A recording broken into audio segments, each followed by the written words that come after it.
হাতী মানুহৰ বন্ধুত্ব কৰাৰ এক অবিৰত যাত্ৰা পংকজ লোচন ডেকাৰ।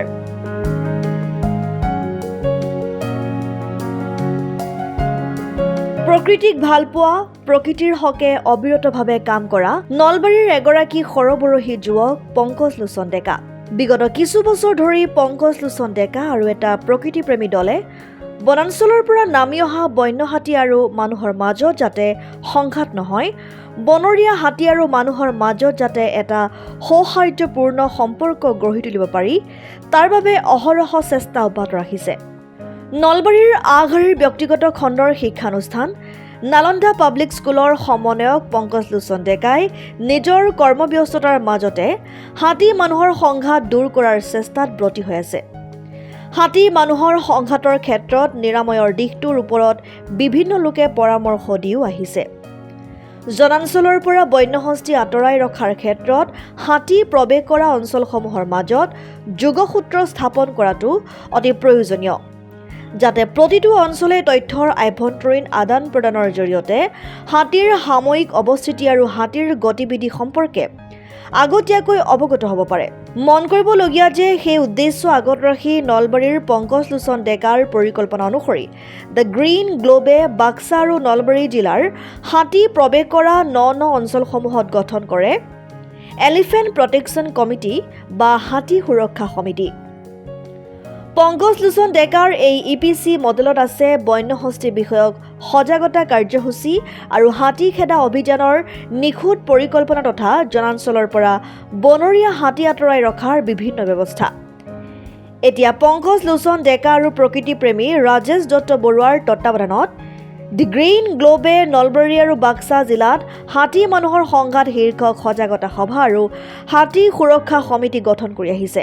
2021 চনৰ পৰা বাক্সা জিলাৰ ঠালকুছি, মাদৰবাৰী, কদমতোলা, নিচলামাৰী, জাৰতালুক অঞ্চল কেইটাত হাতীৰ প্ৰৱেশৰ ঘটনা সংঘটিত হৈছিল আৰু তেতিয়াৰে পৰা এতিয়ালৈ সংশ্লিষ্ট অঞ্চল কেইটাত হাতী প্ৰৱেশৰ ঘটনাৰ প্ৰকোপ বৃদ্ধিহে পাইছে।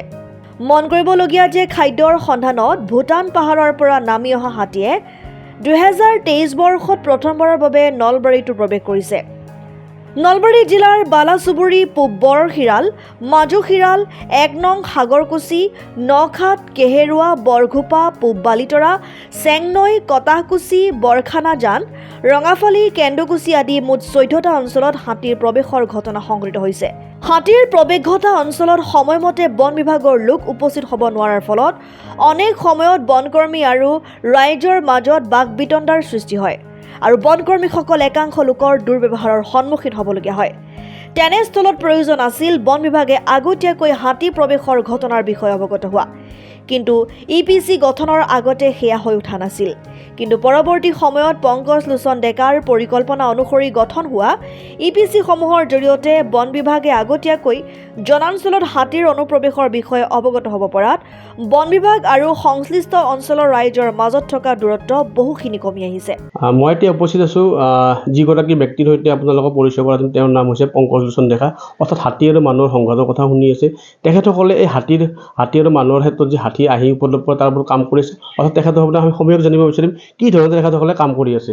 মানে এই হাতী আৰু মানুহৰ সংঘাত, অৰ্থাৎ এই সংঘাতটো এতিয়া কি পুৰণা হৈ যাব ধৰিছে, নলবাৰীতো দেখা গৈছে, কি কেনেধৰণে আপোনাৰ কাম কৰি আছে? প্ৰথমতে আছে যে হাতী নলবাৰীত আহিছিলে 2023 চনৰ পৰা।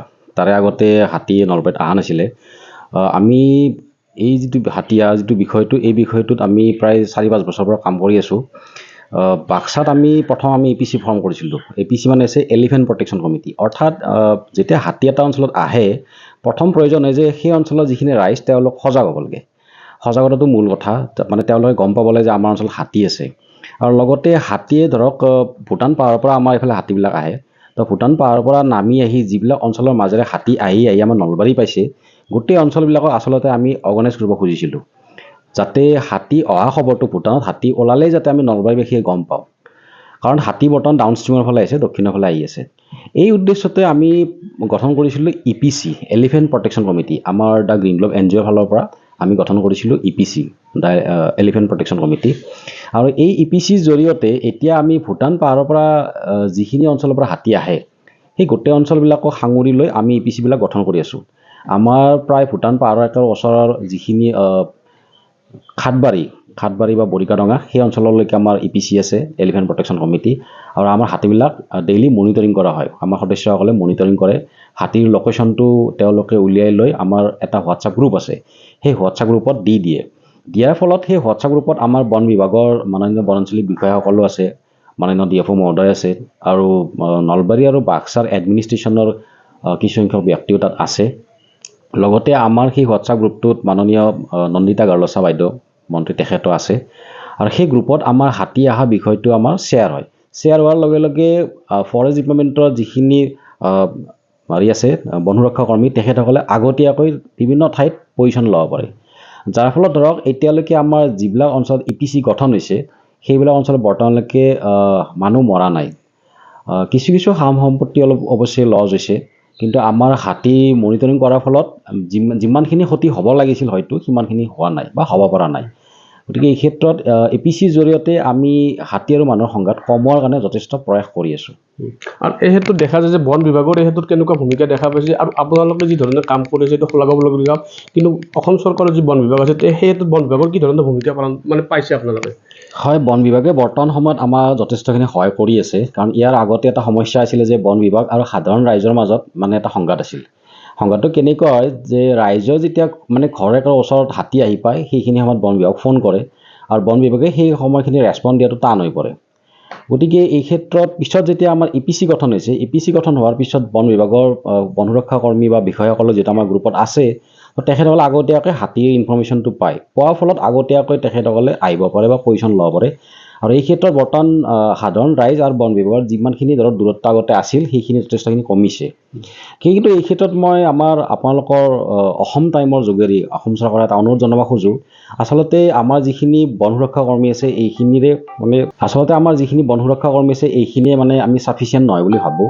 কাৰণ তেখেতসকলে এটা সমস্যাৰ লগতে নহয়, বন বিভাগৰ বিভিন্ন বিষয়ৰ লগত তেখেতসকল জড়িত। এই ক্ষেত্ৰত আমি এটা এলিফেণ্ট স্কোৱাড গঠন কৰাৰ কাৰণে আপোনালোকৰ অসম টাইমৰ মাজেদি আমি অসম চৰকাৰৰ অনুৰোধ জনাব খোজোঁ। এলিফেণ্ট স্কোৱাড এটা গঠন কৰাৰ একদমেই প্ৰয়োজন আহি পৰিছে, কাৰণ আপোনালোকে দেখা পাব যে গোৱালপাৰা, গোলাঘাট, নগাঁও, তেজপুৰ, নলবাৰী, বাক্সা, তামোলপুৰ বিভিন্ন ঠাইত হাতীৰ যিটো অনুপ্ৰৱেশৰ সমস্যা, এই অনুপ্ৰৱেশৰ সমস্যাটো বাঢ়ি আছে।